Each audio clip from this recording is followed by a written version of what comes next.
Saat ini, suasana optimis meliputi tim Nerazzurri. Inter memiliki peluang besar untuk meraih treble musim ini, karena mereka memimpin klasemen Liga Italia, dan akan menghadapi AC Milan di semifinal Coppa Italia, serta dijadwalkan bertemu Bayern Munchen di perempat final Liga Champions. Di tengah jadwal yang padat, Nicolo Barella menekankan peran penting Lautaro Martinez dalam tim. Menurutnya, penyerang asal Argentina itu tidak hanya menjadi pemimpin di lapangan, tetapi juga di ruang ganti. Dia adalah pemimpin di ruang ganti.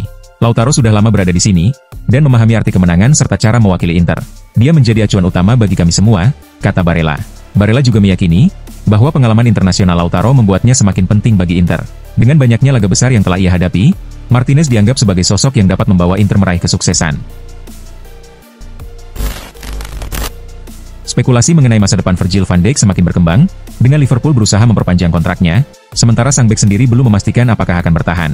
Dan hingga saat ini, belum ada kejelasan apakah bek berusia 32 tahun tersebut sudah diberikan tawaran perpanjangan kontrak, atau masih dalam tahap negosiasi. Di tengah ketidakjelasan ini, mantan pemain Liverpool, Didi Hamann, menyebut Jarrad Branthwaite sebagai pilihan potensial untuk menggantikan Van Dijk. Branthwaite yang tampil mengesankan bersama Everton musim ini, dianggap sebagai salah satu bek muda paling berbakat di Premier League. Meski demikian, sudah lama tidak ada pemain yang pindah langsung antara Everton dan Liverpool, mengingat rivalitas sengit kedua klub Merseyside tersebut. Namun Hamann percaya, bahwa jika The Reds benar-benar tertarik pada Branthwaite, akan ada cara untuk mewujudkannya. Sejak memasuki tahun 2025, Barcelona belum mengalami kekalahan di semua kompetisi, dengan catatan impresif 16 kemenangan dan 3 hasil imbang dari 19 pertandingan. Kekalahan terakhir mereka terjadi pada akhir 2024, ketika kalah dari Atletico Madrid di kandang sendiri. Rekor tak terkalahkan ini, telah melampaui pencapaian terbaik Xavi Hernandez, yang sebelumnya mencatatkan 18 laga tanpa kalah pada musim 2022-2023. Catatan ini juga menyamai rekor Johan Cruyff pada musim 1993-1994. Saat ini, Flick menempati posisi ke-6 dalam daftar pelatih Barcelona, dengan rekor tak terkalahkan terpanjang. Dengan minimal 13 pertandingan tersisa musim ini, Flick berpeluang memperpanjang rekor tak terkalahkannya hingga 32 laga. Abdulkadir Husanov direkrut dari Lens dengan biaya sekitar 33,5 juta pound, dan langsung diberi kesempatan bermain sebagai starter pada debutnya di Premier League melawan Chelsea pada 25 Januari lalu. Meskipun sempat kesulitan di laga pertama, dengan membuat kesalahan yang berujung gol cepat Chelsea, Husanov kini mulai menemukan ritmenya, dan tampil semakin solid dalam tim asuhan Guardiola. Menjelang pertandingan perempat final FA Cup melawan Bournemouth, Guardiola memuji kontribusi Husanov sejak kedatangannya. Dia tidak diperkirakan akan bermain sebanyak ini, tetapi situasi di lini belakang memaksanya sering tampil, kata Guardiola dalam konferensi pers. Dia memiliki kualitas yang luar biasa, sangat luar biasa. Dia sangat cepat, dan menunjukkan semangatnya. Meskipun wajahnya mungkin tidak selalu mencerminkan itu, tapi aksinya di lapangan berbicara banyak. Kami sangat senang dengan apa yang telah dia tunjukkan, tambahnya. Antony, tampaknya telah memberikan indikasi jelas mengenai masa depannya, dengan menyatakan bahwa ia tidak berniat kembali ke Manchester United setelah masa peminjamannya di Real Betis selesai.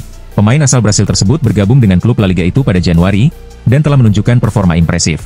Dalam 11 pertandingan bersama Real Betis, ia mencetak 4 gol dan memberikan 4 assist. Namun, saat ini Real Betis tidak memiliki opsi untuk membeli Antony secara permanen, sehingga ia dijadwalkan kembali ke Old Trafford pada musim panas mendatang. Namun, pernyataan Antony baru-baru ini menunjukkan keinginannya untuk tetap tinggal di Spanyol. Menurutnya, bergabung dengan Real Betis adalah langkah terbaik dalam hidupnya, dan ia merasa lebih bahagia di Spanyol, terutama karena lingkungan yang lebih mirip dengan Brasil, baik dari segi cuaca, makanan, maupun gaya hidup masyarakatnya. FIFA telah mengumumkan total hadiah sebesar 97 juta pound untuk tim yang menjuarai Piala Dunia antar klub di Amerika Serikat. Dengan klub-klub Eropa seperti Real Madrid, Bayern Munich, dan PSG turut berpartisipasi.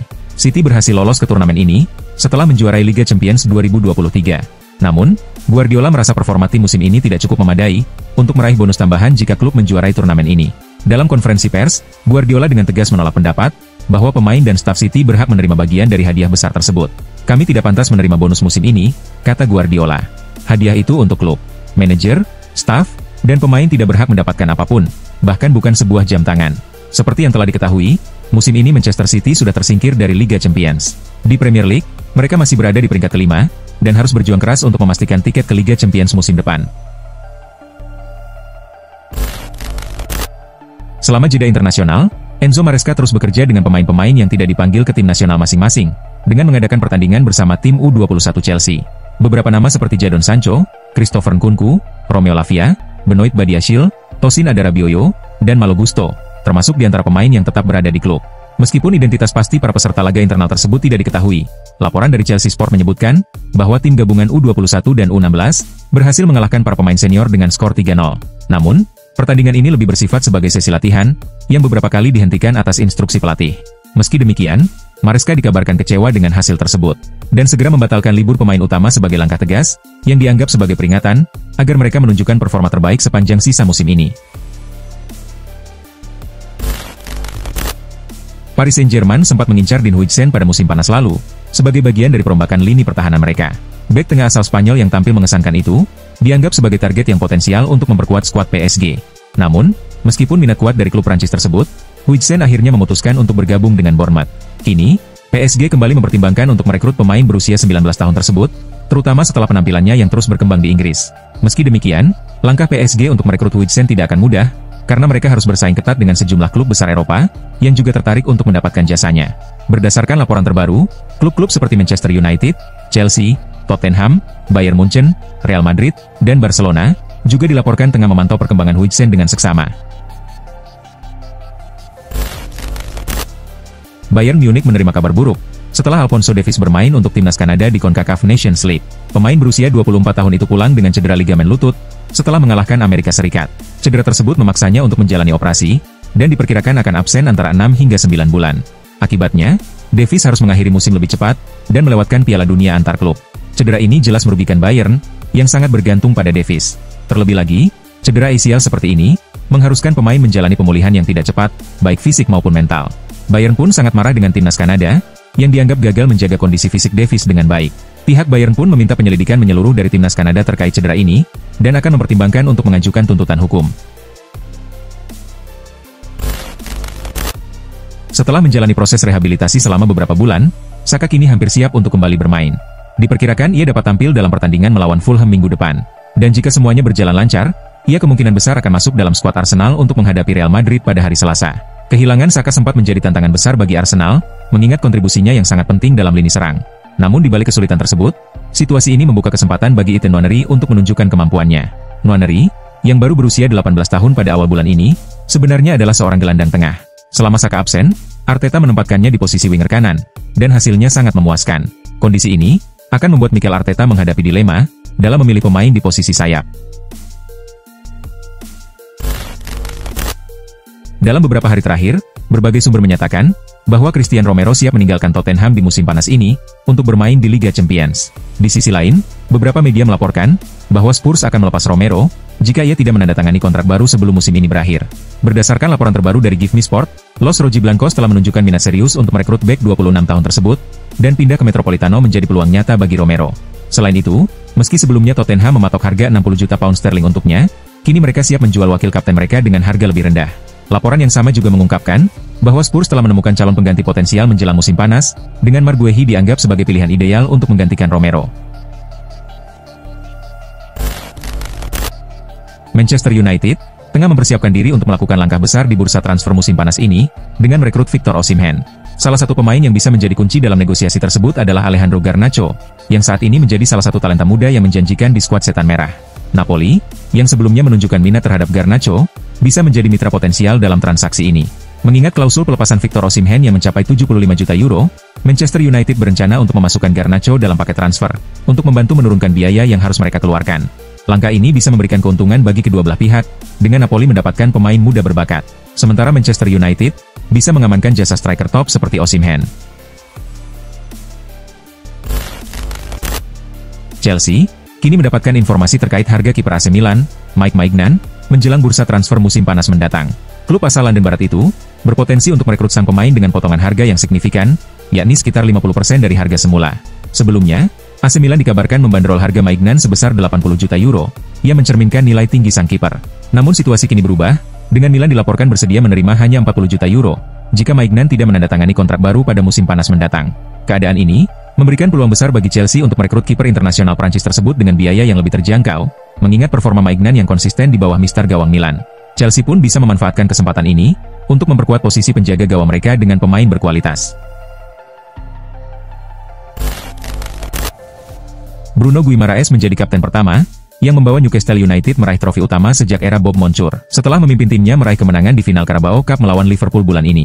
Pencapaian ini menjadi tonggak penting bagi Guimaraes di musim pertamanya sebagai kapten. Ia pun menegaskan bahwa menunggu selama 70 tahun untuk meraih trofi, adalah waktu yang terlalu lama bagi klub sebesar Newcastle. Dengan berakhirnya penantian panjang ini, Newcastle United kini memiliki ambisi besar untuk meraih lebih banyak gelar di bawah kepemimpinan Guy Marais dan manajer Eddie Howe. Dengan skuad yang semakin solid dan suasana positif di dalam tim, The Magpies siap bersaing di level tertinggi, dan memastikan bahwa kesuksesan ini bukan hanya keberuntungan semata. CBF baru-baru ini memutuskan untuk memberhentikan Dorival Junior dari posisi pelatih timnas Brasil. Keputusan ini diambil hanya beberapa hari setelah Brasil kalah dari Argentina. Pengumuman pemecatan Dorival Junior tidak disertai dengan pengumuman pengganti, yang memicu spekulasi tentang siapa yang akan menjadi pelatih baru Brasil. CBF tampaknya menginginkan Carlo Ancelotti sebagai pelatih baru, meskipun situasinya cukup rumit. Kini, ada kemungkinan bagi CBF untuk memilih Jorge Jesus, seorang pelatih berpengalaman yang terkenal di Eropa, terutama di Portugal. Jorge Jesus pernah melatih Flamengo, dan memiliki pemahaman mendalam tentang sepak bola Brasil. Dia tertarik untuk menjadi pelatih Brasil, dan telah memberikan sinyal bahwa dia siap untuk mengambil peran tersebut, setelah menyelesaikan musim bersama Al Hilal, tulis jurnalis Fabrizio Romano. Francisco Trincao menarik perhatian publik pada jeda internasional yang baru berlalu, setelah mencetak 2 gol dan membawa Portugal menang 5-2 atas Denmark. Namun, yang membuat Trincao kini menjadi incaran klub-klub top Eropa, bukan hanya penampilannya di laga tersebut. Dia tampil impresif bersama Sporting, dengan catatan 8 gol dan 12 assist dari 26 pertandingan di Liga Portugal. Manchester United kini menjadi klub yang paling sering dikaitkan dengan Trincao. Kabarnya, Ruben Amorim sangat mengagumi kemampuannya, dan menilai Trincao sebagai sosok yang tepat untuk memperkuat serangan setan merah. Amorim juga mengenal Trincao dengan sangat baik, karena dia pernah melatih sang pemain di Sporting. Ia pun membujuk manajemen setan merah, untuk merekrutnya pada musim panas mendatang.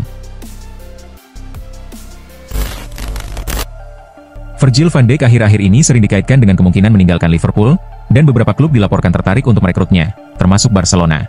Meskipun Barcelona sedang menghadapi masalah keuangan, hal tersebut tidak menghentikan mereka untuk mencari pemain berkualitas. Keadaan Van Dijk yang bisa didapatkan dengan status bebas transfer, membuat mereka melihatnya sebagai peluang besar. Klub asal Katalan tersebut dilaporkan ingin menambahkannya ke dalam skuad mereka, untuk memperkuat lini belakang. Media Spanyol melaporkan, bahwa Barcelona mungkin segera menghubungi Van Dijk untuk membahas kemungkinan transfer ini. Karena tidak ada biaya transfer yang perlu dibayar, mereka hanya perlu menawarkan gaji yang menarik untuk membawanya ke La Liga. Thiago Motta, yang baru saja dipecat oleh Juventus, dilaporkan memiliki hubungan yang kurang baik dengan beberapa pemain, termasuk Kenan Yildiz, winger muda Juventus. Menurut jurnalis Italia, Sandro Sabatini, Motta pernah memarahi Yildiz saat sesi latihan. Pemain muda asal Turki itu dihukum, dan bahkan dibandingkan dengan Lionel Messi. Pada suatu titik, Yildiz kehilangan peran yang diberikan oleh Motta, karena dia sering dipindah-pindah posisinya. Sabatini menjelaskan dalam podcast Calcio Salvaggio, dia adalah pemain muda yang terus-menerus dipindah-pindah posisinya. Dalam beberapa sesi latihan, Motta bahkan mengatakan kepadanya, "Kamu pikir kamu siapa? Kamu bukan Messi." Kenang Sabatini tentang kejadian tersebut. Pada musim panas tahun lalu, Szczęsny sempat mengumumkan keputusan untuk pensiun dari sepak bola. Namun, beberapa bulan kemudian, ia kembali bermain untuk membela Barcelona, setelah Ter Stegen cedera. Tak disangka, performa mantan kiper Juventus tersebut terbilang cukup baik, dengan beberapa penyelamatan heroik di bawah mister gawang Barcelona musim ini. Kontrak Szczęsny dengan Barcelona akan berakhir pada musim panas mendatang. Namun Fabrizio Romano melaporkan, bahwa kiper tersebut akan tetap bersama Barcelona lebih lama. Negosiasi kontrak baru Szczęsny dilaporkan hampir selesai, dengan kedua belah pihak sepakat untuk melanjutkan kerjasama selama 1 tahun lagi. Artinya, Szczęsny akan tetap membela Barcelona hingga setidaknya tahun 2026. Meskipun masih ada beberapa rincian kontrak yang perlu diselesaikan, kedua pihak yakin proses ini akan selesai dalam waktu dekat. Juventus meraih kemenangan dalam lanjutan Serie A musim ini. Melawan Genoa, Sinyonya tua berhasil mendapatkan 3 poin penuh dengan skor 1-0. Juventus memimpin lebih dulu melalui gol Kenan Yildiz, yang tercipta di babak pertama. Dengan tambahan 3 poin ini, Juventus berada di posisi kelima klasemen Serie A, dengan 55 poin. Sementara Genoa, tertahan di posisi 12 dengan 35 poin. Real Madrid meraih kemenangan dramatis pada Hornada ke-29 La Liga musim ini. Bertandang ke markas Leganes, Los Blancos menang dengan skor 3-2. Kemenangan ini diraih berkat 2 gol Kylian Mbappe, dan 1 gol dari Jude Bellingham. Sementara Leganes, mencetak gol melalui Diego Garcia dan Dani Raba. Dengan tambahan 3 poin, Real Madrid kini berada di posisi kedua klasemen sementara La Liga dengan 63 poin. Sedangkan Leganes, terpuruk di peringkat 18 dengan 27 poin. Bayern Munich meraih kemenangan 3-2 atas tim bawah St. Pauli, dalam pertandingan Liga Jerman pekan ke-27 di Allianz Arena. Di laga ini, Sané mencetak 2 gol, sementara 1 gol lainnya dibuat oleh Harry Kane. Di sisi lain, St. Pauli mencetak 2 gol melalui Elias Sade dan Lars Ritzka. Kemenangan ini membuat tim asuhan Vincent Kompany semakin menjauh dari pengejaran Bayer Leverkusen di puncak klasemen Bundesliga. Bayern tetap kokoh di posisi pertama dengan 65 poin, unggul 6 poin dari Bayer Leverkusen yang berada di posisi kedua. Sementara itu, St. Pauli tetap berada di posisi ke-15 dengan 25 poin.